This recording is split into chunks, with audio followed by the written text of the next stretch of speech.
The cool air has come in, bringing a change of the leaves, brilliant reds, oranges, and yellows. A busy gardening and preserving season has slowed down, and we start to usher in the chilly days and the festive months. The summer has been a busy one, growing as much food as we can on our suburban lot and preserving the rest for later. I have been busy filling the pantries and our freezer. The work's not over yet, but it has slowed down quite a bit. With the coming of fall, I love to start baking with pumpkins and squash. Today I decided to bake some pumpkin cinnamon rolls. To start off, in a bowl, I add 3/4 cup of warm water, and to that I add 2 1/4 teaspoons of instant yeast and 1/4 cup of brown sugar. I let the yeast settle in, and then I give it a little bit of a stir. I add 2 tablespoons of melted butter, 1 large egg, a teaspoon of salt, 2/3 cup of pumpkin puree, 1 tablespoon of pumpkin spice, and 3.5 cups of all-purpose flour. Although today, instead of using all-purpose, I am using some organic spelt flour. This is new flour to me, and it has been different trying to bake with this. It's a lot denser, and it reacts a little bit differently to the yeast, but it is so much more nutritious, and it tastes so lovely that it is definitely worth having the learning curve as opposed to working with the cheaper bleached and enriched flour that I was using earlier. Once I have the dough made, I flour my surface, and I am just going to work the dough until it becomes more of an elasticy ball. And then I'm going to oil my bowl and let my dough sit in there with a towel covering it for 1 hour or until the dough doubles in size. Dough rises much nicer in a warm area, and there is no better way to warm my space than with a beautiful fire. We have a wood cook stove that I absolutely adore, and it is my favorite time of year when I get to get this going again.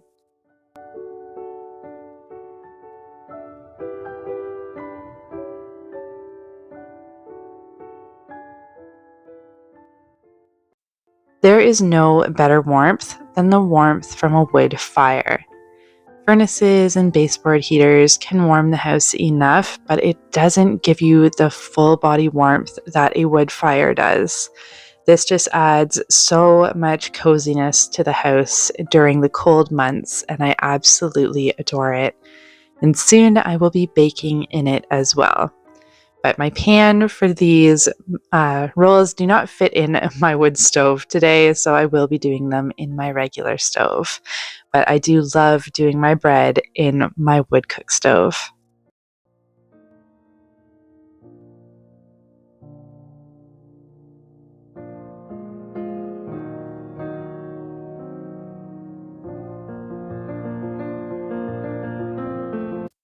And as with any house that does a lot of their meals and a lot of their snacks from scratch, we constantly have dishes in the sink.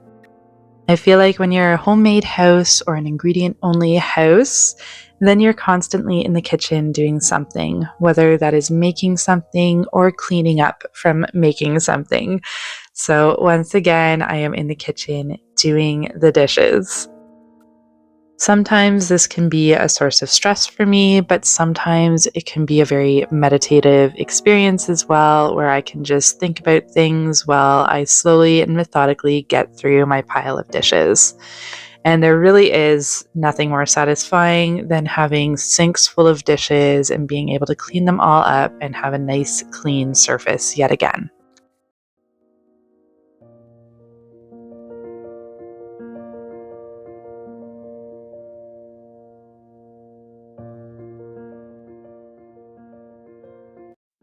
I know for some, not having a house that is constantly clean and spotless can be stressful. But for me, I know that our house is always lived in. It's not a house where both parents go off to work and the kids go off to school and it's left empty all day so nobody's making a mess. We are always home. The kids live here all the time and they get to make whatever mess they want while they are crafting or doing schoolwork or whatever it is that they are doing. I am here all the time and my husband also works from home, so our house is a very lived-in house. So if it is not 100% clean all the time, that is okay, because I know that the house is being used and being loved. There is such a push constantly, I find, for us to be purchasing new decor, especially come fall and Christmas. You see tons of people doing haul videos and setting up their houses with lots of new decor. When I first moved out, I definitely fell into that trap. I adore Halloween, so I had bought a lot of Halloween decor, but I haven't bought any since. It was my first purchase of decor and my last, pretty much, because I can just use what I bought back then every single year. I don't need to be running out to the store to constantly buy new decor. What I have is just perfect. Around all the holidays, I absolutely love decorating with natural and homegrown decor. It's even better if I've been able to grow these myself. These little pumpkins were the cutest things ever. I grew them in our garden this year and I loved watching them grow. The little white ones are called mini boos, which I think is just so adorable. We also use corn stalks from outside with the corn that we grew ourselves. And if you can see behind my table, I have 2 sets of end tables stacked on top of each other. This is a project that I decided to tackle in the spring. Last year, I had purchased a coffee table and an end table and the whole set, and they sat in my garage all winter waiting for me to have the time to work on them. By this past spring, I finally took the time and redid the whole set. And I had purchased these for $15 at a garage sale, and I was able to sell them for $100. So that felt pretty good, and I decided that I definitely had time to make this a thing. So I went out and purchased 2 more sets of side tables to work on. And after that, I did not find the time to work on this as I thought I would be able to. Summer got crazy, like summer does. And so here they sit, waiting for me to work on them, waiting for me to finish the project that I started. Let me know in the comments if you are like me and gather projects and it just needs to be the perfect time to be able to finish them, because that's kind of how I work with things. I have to have the perfect timing and the perfect mindset to be able to finish them. So do you like to collect projects like I do? Let me know in the comments. As my dough is rising, I start to make the filling for my pumpkin cinnamon rolls. So I use 3/4 cup of brown sugar, 1 teaspoon of cinnamon, and 1 teaspoon of pumpkin spice, 6 tablespoons of butter that has been melted, and 1/4 cup of more pumpkin puree. I get that mixed, and then I'm going to roll out my dough until it's about 1/4 inch thickness in a rectangle.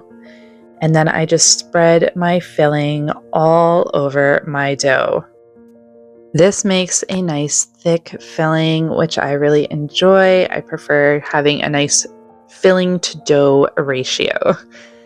So after that, I am going to roll my dough up as tightly as I can with this amount of filling in there. And then I just use a serrated knife to cut through my dough to make my nice, beautiful rolls.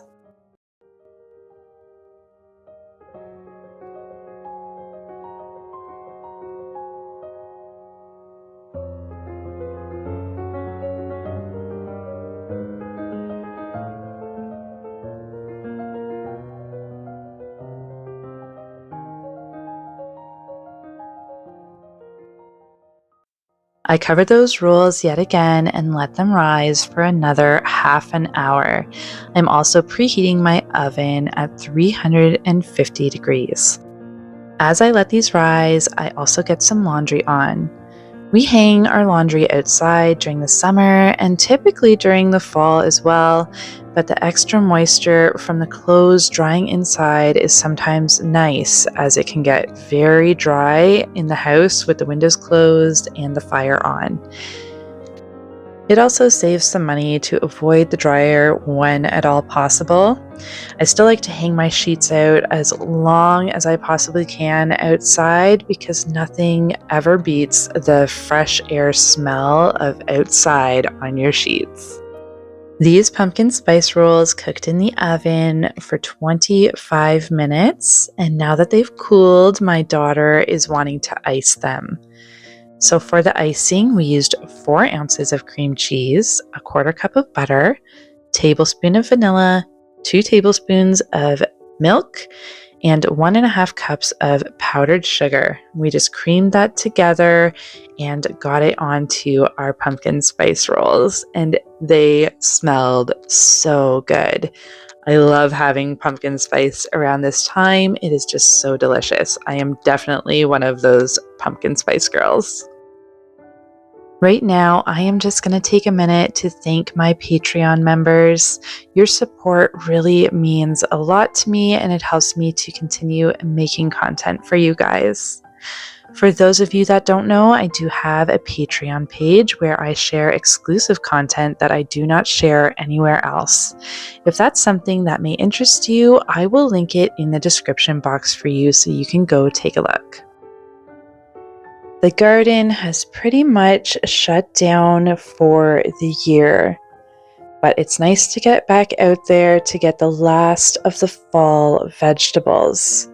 Now, my kids have loved going into the garden and picking fresh carrots to eat just to see how big they were getting. So a lot of our carrots have pretty much been eaten up, but there are a couple here that I can gather. And there are some beets that I can gather as well as a couple of turnips.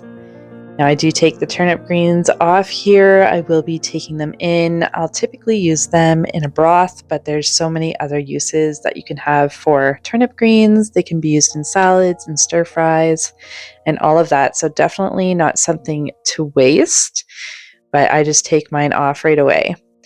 And then we do have a couple of beets left, some good enough for a nice meal.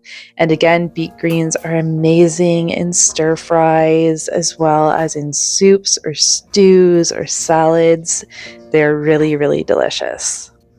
But that was it for our garden for the year, and it is time to say goodbye to it now that fall is here. We'll just have to get out there again and pull the remainder of our plants to completely put our garden to bed for the winter. Now, fall also means sales on seasonal produce. Produce like squash, apples, carrots, and onions, which means that this is the perfect opportunity to stock up on these things and preserve them for later. Carrots in my store were on sale for 88 cents per bag, where the same bag typically sells for $3. So that was a very good savings for the carrots. So clearly, I had to grab 10 bags. A couple of years ago, I purchased a 50-pound bag of second carrots. They were being sold to hunters because these carrots just were not pretty enough for the stores. So they sold at about 40 cents a pound, which was pretty good. Now, I canned all of these carrots, so there was a lot of canned carrots that we had. What I found out afterwards is that my family doesn't really like the taste of canned carrots. So it's taken me quite a while to work through these carrots, but I have finally finished them. Lesson learned, though, is that I will be freezing these carrots because we like the taste of frozen carrots. Lesson number 1 of preserving is to preserve the food that you know your family will eat. So once I found out that we don't do canned vegetables, I did not can any more vegetables besides corn. Corn is something that we don't mind being canned, but any other vegetable is something that we do not enjoy the taste of. Carrots are a vegetable that need to be blanched before freezing. Blanching helps to dissipate an enzyme in the vegetable that will make it go mushy if it's frozen raw. To blanch, you need to get a pot of water boiling and you put your vegetable in. Each vegetable has a certain amount of time that it needs to boil to be done. For carrots that are cut in coins, it's 2 minutes, and then for baby-sized carrots, it's 4 minutes. After that, you're going to strain them out and get them into cold water. This way it stops the cooking process so that your vegetable does not fully cook before you're freezing it. Now, if I had ice, I would be putting ice in my sink here, just because that does stop the cooking process even more quickly. However, I do not have ice, so I just got the water as cold as I could. Once they have cooled down, I'm going to go ahead and take these carrots out of the sink and lay them down on some towels. And then I just pat them dry because I don't want them to get crystallized in the freezer. So I make sure that they are fully dry and they don't have much water on them. After this, I can get them into Ziploc bags, squeeze out all of the air, and then I can put them in my freezer, and they are good for at least 6 months. Although I'm sure some people would say that they're only good for 3 months in the freezer. I have personally used them up to 6 months in the freezer, and it has been fine, so that is just my experience with it. Now, I know some people are probably going to have a problem with the fact that I did not peel my carrots. I find it an unnecessary step. I don't particularly find the need to ever peel my carrots unless I'm having maybe somebody over for a Christmas or dinner or something. That is literally the only time I will ever peel my carrots. But if that is something that you prefer doing, then go ahead and peel those carrots before you dice them and blanch them. I absolutely love having packages of vegetables in my freezer that are so easy to go and get for a quick meal. I find that just saves so much time and so much energy, especially if I'm having one of those evenings where I'm trying to get a dinner on the table rather quickly. So making sure that I have all of these vegetables in that freezer as well as at a good price not only saves my time, but saves my money. So if you have a freezer or you enjoy canned vegetables, make sure that you are getting in-season produce that is on sale and stocking up on it, because it can actually save you a decent amount of money in the long run. And of course, I am not wasting this carrot water either. I am going to jar it up so that I can put it in a soup broth later. There's lots of nutrients in this water, and I will not be dumping that down the drain. It's definitely not something to waste. If you're looking for more frugal homemaking, make sure you check out this link I have linked here for you. There's lots of ideas. Thank you so much for joining me here again, and I will see you all next time.